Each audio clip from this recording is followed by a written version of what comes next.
কোথায় যেন আওয়াজ শোনা যায়। আকিব, ইসমা, আমরা তো ওই ব্রিজটা সম্পর্কে আর কোনো তথ্যই পেলাম না। আর ওই লোকটা বলছিল আজকে আমাদেরকে ওইখানে থাকতে। হ্যাঁ সোহাগ, লোকটা তো আমাদের বলছিল 10টার সময় ব্রিজের ওখানে থাকতে। এখন ঘড়িতে 8টা বাজতেছে। আর ওইখানে গিয়ে লোকটার কাছ থেকে সম্পূর্ণ ঘটনা শুনলেই জানা যাবে এইসব কি কোনো মানুষের কাজ নাকি কোনো ভয়ানক আত্মাই এইসব কাজ করতেছে। আমার তো মনে হয় এসব কোনো মানুষেরই কাজ। আমরা আগে ওই লোকটার কাছ থেকে শুনি কি বলে লোকটা। তাহলে চল এখনই রওনা করে দেই। হ্যাঁ হ্যাঁ চল।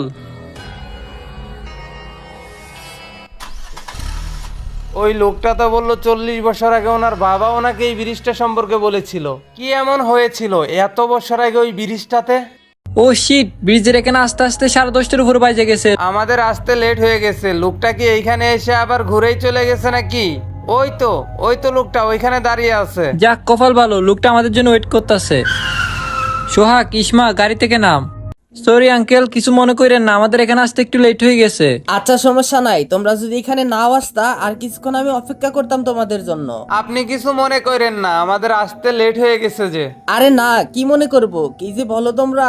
আচ্ছা আঙ্কেল, আপনি তো এই ব্রিজটা সম্পর্কে আমাদেরকে আজকে কিছু বলতে চাইছিলেন। হ্যাঁ, সেই কারণেই তো এখানে আসা। তাহলে আপনি ঘটনাটা বলতে শুরু করেন। আমি তোমাদেরকে যেই ঘটনাটা বলবো সেইটা শোনার পর তোমরা বিশ্বাস নাও করতে পারো, তবে আমি আমার বাবার কাছ থেকে শুনেছিলাম, আর আমার বাবা তো আমাকে মিথ্যা কথা বলবে না। আপনার বাবা আপনাকে যা বলছে সেটা আপনি আমাদেরকে বলেন। তাহলে আমার কথাগুলো তোমরা সবাই মন দিয়ে শোনো। হ্যাঁ আঙ্কেল, আপনি ঘটনাটা বলতে শুরু করেন। আজ থেকে প্রায় 40 বছর আগের ঘটনা।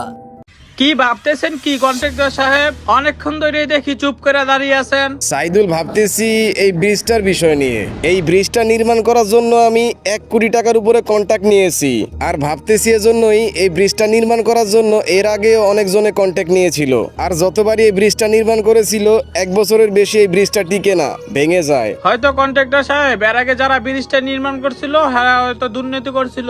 সাইদুল, তুমি কেমন দুর্নীতির কথা বলতেছো? হয়তো তারা টাকা খাওয়ার জন্য 2 নাম্বার জিনিস ব্যবহার করছে। আর ওইসব চিন্তা ভাবনা ছাড়েন, ব্রিজটা তো নির্মাণের প্রায় শেষের দিকে। খুবই চিন্তা আছে। ব্রিজটা 5 বছরের নামে কন্ট্রাক্ট নিয়েছি, এর মধ্যে যদি এই ব্রিজটা ভেঙে যায় তাহলে 1 টাকাও দিবে না। এই ভালো করে দেখে শুনে কাজ কইরো, আর লাটগুলা ভালো করে টাইট কইরো, একটা লাটও যেন লুজ না থাকে। এদেরকে না বললে এরা ঠিকঠাক মতো কাজও করবে না। কন্ট্রাক্টর সাহেব, এবার ব্রিজটা মনে হয় খুবই মজবুত হয়েছে। আমার তো মনে হয় 10 বছরেও কিছু হবে না। কোনো লাভ নেই, এই ব্রিজটা যত শক্ত করে নির্মাণ করা হোক না কেন, এই ব্রিজটা ভাঙবেই। কে বললো কে কথাটা? আমি বলছি সাহেব। তোমরা দুইজনই এখানে আসো। তুমি যে বললা ব্রিজটা আবারও ভেঙে যাবে, তুমি কিভাবে এত শির করে বলতে পারো ব্রিজটা ভাঙবে কি ভাঙবে না? সাহেব, আপনি তো জানেন এই ব্রিজটা আগেও বহুবার নির্মাণ করা হয়েছে ভালোভাবে, কিন্তু এই ব্রিজটা কিন্তু টিকে নাই, বারবার ভেঙে গেছে। আমার কাছে মনে হয় কি সাহেব, এই ব্রিজের নিচে কোনো দৈত্য বসবাস করে। যদি অল্প বয়সের কোনো ছেলের মুন্ডু কেটে এই ব্রিজে দেওয়া যেত তাহলে হয়তো এই ব্রিজটা ভাঙা বন্ধ হয়ে যেত। কি বলতেছো তোমরা? যাও তোমরা গিয়ে কাজ করো। আচ্ছা মালিক, ঠিক আছে। সাইদুল, এরা আবার কোন ধরনের আজব কথা বলে? কন্ট্রাক্টর সাহেব, এই বিষয়ে আপনাকে পরে আমি বুঝিয়ে বলতেছি, এখন এখান থেকে চলেন। হ্যাঁ চলো।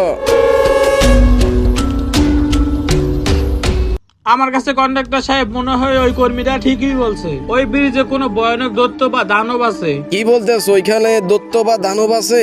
তাহলে এখন কি করা যায় সাইদুল? ওইটাই করতে হবে যে কথাটা কর্মীরা বললো। আর তাছাড়া আমি অনেক আগেই শুনছি এই ব্রিজের নিচে ভয়ানক দৈত্য বা দানব আছে। আর ওই দৈত্যগুলোকে নাকি অল্প বয়সের ছেলের মুন্ডু খেতে দিলে নাকি ওই ব্রিজ ভাঙা বন্ধ করে দেয়। এই ব্রিজটা যদি এবারও ভেঙে যায় তাহলে অনেক বড় লস হয়ে যাবে, আর আমার নামও খারাপ হয়ে যাবে। সাইদুল, তুমি যেভাবেই পারো একটা মুন্ডুর ব্যবস্থা করো। আমার এমন মানুষের সাথে হাত আছে যাদের কিছু টাকা দিলে একটা মুন্ডুর ব্যবস্থা করে দিতে পারবে। তাহলে কালকের ভিতরেই একটা ব্যবস্থা করো। কিরে সাইদুল, কাদেরকে আসতে বলছস? এখনো আসতেছে না? কতক্ষণ ধরে আমরা এখানে দাঁড়াই আছি। কন্ট্রাক্টর সাহেব, ওরা কিছুক্ষণের মধ্যেই এসে পারবে, ফোন দিছিলাম। আচ্ছা সাইদুল শোন, এই বিষয়গুলো যেন কেউ কোনোভাবেই জানতে না পারে। আরে কেউ কিছুই জানতে পারবে না।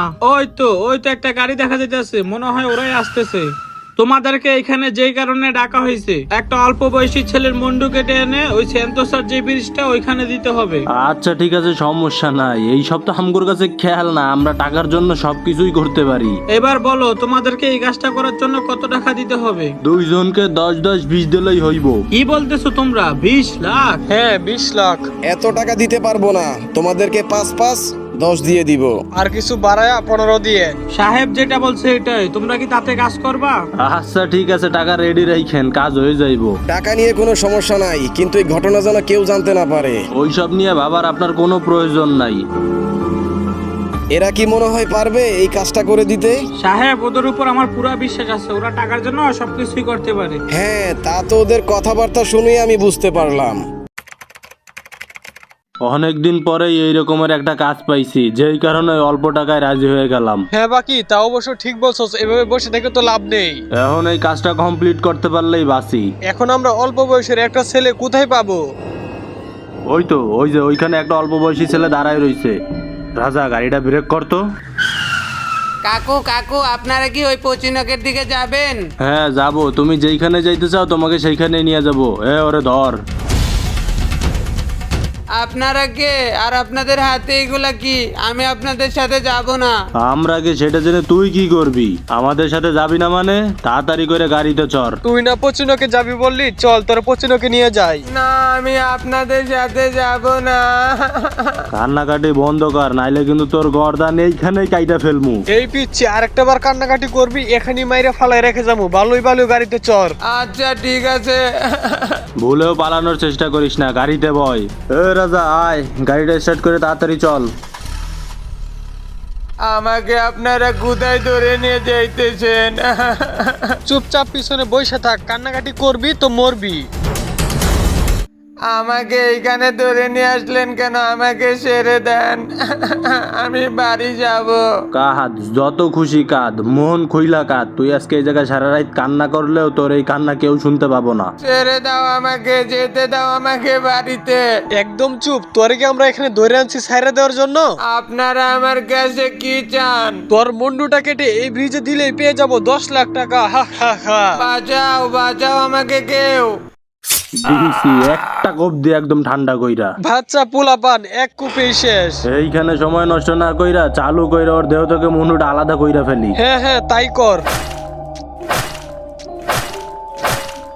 কাজ তো কমপ্লিট, আমাকে যেভাবে কইছে ঠিক সেইভাবেই করছি। চল আমরা এখন এখান থেকে চলে যাই আর গিয়ে টাকাটা নিয়ে আসি।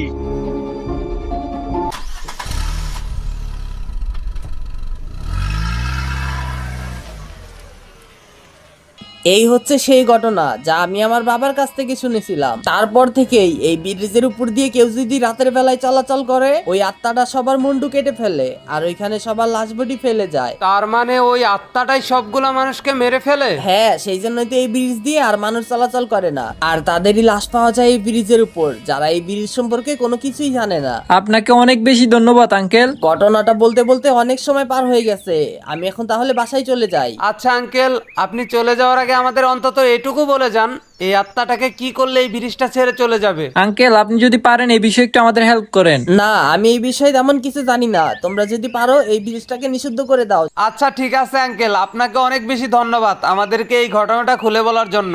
আচ্ছা তোমরা তাহলে থাকো, আমি এখন যাই। ঠিক আছে আঙ্কেল, আর আপনি দেখে শুনে যায়েন। আঙ্কেল তো চলে গেল, এখন আমাদেরকেই কিছু একটা করতে হবে। হ্যাঁ সোহাগ, আমাদেরই কিছু একটা করতে হবে। কিন্তু সোহাগ, আমরা কি করব এখন? এই লোকটা তো বললো ওই আত্মাটা শুধু রাতের বেলায় যদি কেউ চলাচল করে তাকেই মেরে ফেলে। আমরা তাহলে আজকে রাতে এই ব্রিজটাতে আসবো, আর এসে দেখবো এইসব কি আসলেও কোনো আত্মারই কাজ, নাকি এর পিছনে অন্য কোনো কিছুর হাত আছে। আর তাছাড়া আমাদের কোনো রাস্তাও খোলা নেই। হ্যাঁ সোহাগ, তুই ঠিক বলছস, এই কাজটাই করতে হবে, তাছাড়া কোনো রাস্তা নাই।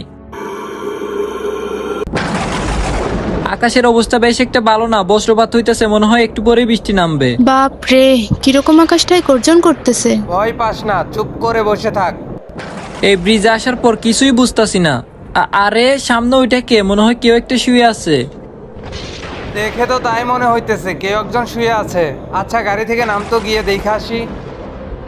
আরে এটা তো মনে হয় কোন একটা মানুষের মৃতদেহ। কেউ একজন এই লোকটাকে মেরে ফেলে রেখে চলে গেছে। হ্যাঁ আকিব, এই লোকটাকে অনেকদিন আগেই মেরে ফেলা হয়েছে। কি একটা বাজে গন্ধ আসতেছে এই লাশটা থেকে। সোহাগ, আকিব দেখ, এই লাশটার মাথা নেই। হ্যাঁ হ্যাঁ, এইটাই তো, এই লাশটার মাথা নেই। আরে এইটা কি, লাশটা কোথায় চলে গেল? আরে লাশটা এখান থেকে হঠাৎ করে কোথায় উদা হয়ে গেল? আরে আমাদের সাথে সব কি হইতেছে, কিছুই বুঝতেছি না। আকিব, ইসমা, আমার মনে হয় ওই লোকটা ঠিকই বলছিল, এইটা হয়তো সেই ছেলেটারই আত্মা। সোহাগ, পিছনে দেখ। কে কে তুমি? তোরা যাকে খুঁজতে এখানে এসেছিস, তার মানে তুমি এতদিন এই নিরীহ মানুষগুলোর প্রাণ নিয়েছো? হ্যাঁ, আমি সবাইকে মেরে ফেলেছি। কেন তুমি এভাবে মানুষগুলোর মারতাছো? আমার মৃত্যুর প্রতিশোধ নেবার জন্য। তাহলে তুমি তাদেরকে মেরে ফেলো যারা তোমার সাথে এত বড় অন্যায় কাজ করেছে। তুমি কেন অযথা নিরীহ মানুষগুলোর জীবন নিয়ে নিতেছো? আমি তো ওদেরকে অনেক আগেই দুনিয়ার থেকে সরিয়ে ফেলেছি। যাক, কাজটা শেষ হয়েছে, এখন ভাল লাগতেছে। আরে গাড়ির সামনে হঠাৎ করে কে এসে দাঁড়াইলো? কে রে তুই? রাস্তার মাঝখানে এসে দাঁড়াইছ, সাইড দিবি নাকি উপর দিয়ে উঠাই দিমু? রাজা, গাড়ি থেকে নাম, তো শালার পুত্রে আজকে খাইছি। আরে কে কে তুমি? এত তাড়াতাড়ি আমাকে ভুলে গেলি? মাত্রই তো আমাকে মেরে ফেললি। এবার তোদেরকে আমার হাত থেকে কে বাঁচাবে? কি বলতেছো তুমি? কাকে আগে মারি, কাকে মারা যায়? আমাদেরকে ছেড়ে দাও, আমাদেরকে এখান থেকে যেতে দাও। তুমি রাজাকে মেরে ফেললা, আমাকে ছেড়ে দাও প্লিজ। তোদের কাছে আমি অনেকবার রিকোয়েস্ট করেছিলাম, এবার তুই মর। না, আমাকে মেরো না। আহ, কি শান্তি! এবার এক এক করে সবাই মরবে, কাউকেই ছাড়বো না আমি, কাউকেই না। আহ আহ আহ আহ আহ। তাহলে তো তুমি তোমার প্রতিশোধ নিয়ে নিছো, তারপরও কেন মানুষগুলোর মারতাছো? আমার তো কোনো অপরাধ ছিল না, তাহলে আমাকে কেন মেরে ফেলা হলো? এই ব্রিজটা তো অতিরিক্ত স্রোতের কারণে ভেঙে যেত, তাহলে কেন আমার মুন্ডু কেটে এই ব্রিজে দেওয়া হলো?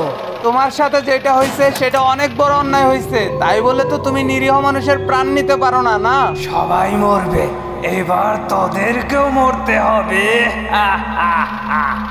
সবাইকে মেরে ফেললে তো তুমি আর মানুষ রূপে কখনোই ফিরে আসতে পারবা না। আচ্ছা, তুমি তাহলে আমাদেরকে মেরে ফেলো, কিন্তু একটা শর্ত আছে। কি সেই শর্ত? তাহলে তুমি কথা দাও, আমাদেরকে মেরে ফেলার পর তুমি আর কাউকেই মারবে না। তোমার কাছে হাত জোর করে রিকোয়েস্ট করতেছি, আরেকজনকেও মেরো না তুমি। কিন্তু যারা আমার মুন্ডু কাটার জন্য লোক ভাড়া করেছিল, ওদেরকে তো আমি মারবই। তোমার সাথে যেই ঘটনাটা ঘটেছিল সেটা আজ থেকে 40 বছর পূর্বে। এতদিনে হয়তো তারা এমনিই মারা গেছে। হ্যাঁ, সেইটাও তো কথা। আমি তো এইটা আগে কখনো ভাবিনি। তোদের কথা আমার অনেক ভালো লেগেছে। আমি তোদের কথার কারণে সারা জীবনের জন্য চলে যাচ্ছি।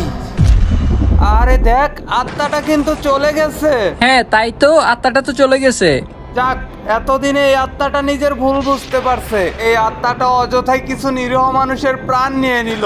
এই ব্রিজটা হয়তো অতিরিক্ত স্রোতের কারণে ভেঙে যাইতো, আর কিছু অশিক্ষিত মূর্খ মানুষ মনে করতে এখানে ভয়ানক দৈত্য বা আত্মা থাকতো। এই সমাজটা শিক্ষার অভাবে ভুগছে, আর যেই কারণে অশিক্ষিত মানুষের কথায় কান দিয়ে নিজের মৃত্যু নিজেরাই ডেকে আনছে। গাইস, আজকের এই ভিডিওর পার্টটা তোমাদের কাছে কেমন লাগছে ফটাফট কমেন্ট বক্সে কমেন্ট করে জানাতে কিন্তু একটু ভুলবা না। আর গাইস, আমি তোমাদের কাছে আগেই সরি বলে নিচ্ছি, এই ভিডিওটা আনতে আসলে সত্যি অনেক বেশি লেট করে ফেলছি। আর গাইস, তোমাদের জন্য কিন্তু একটা গুড নিউজ আছে, সেটা হচ্ছে নেক্সট ভিডিওটা কিন্তু কিউএনএ ভিডিও আনতে যাচ্ছি। তো তোমাদের মতামত, তোমরা কে কি জানতে চাও, সব কিছুই কিন্তু তুলে ধরা হবে সেই ভিডিওটাতে। তো তোমরা উড়াধুরা কমেন্ট করো কি জানতে চাও তোমরা। তো দেখা হচ্ছে অতি শীঘ্রই কিউএনএ ভিডিওতে। তো সবাই ভালো থেকো, আল্লাহ হাফেজ। আর গাইস, তোমাদের অগ্রিম ঈদের দাওয়াত রইল, ঈদ মোবারক।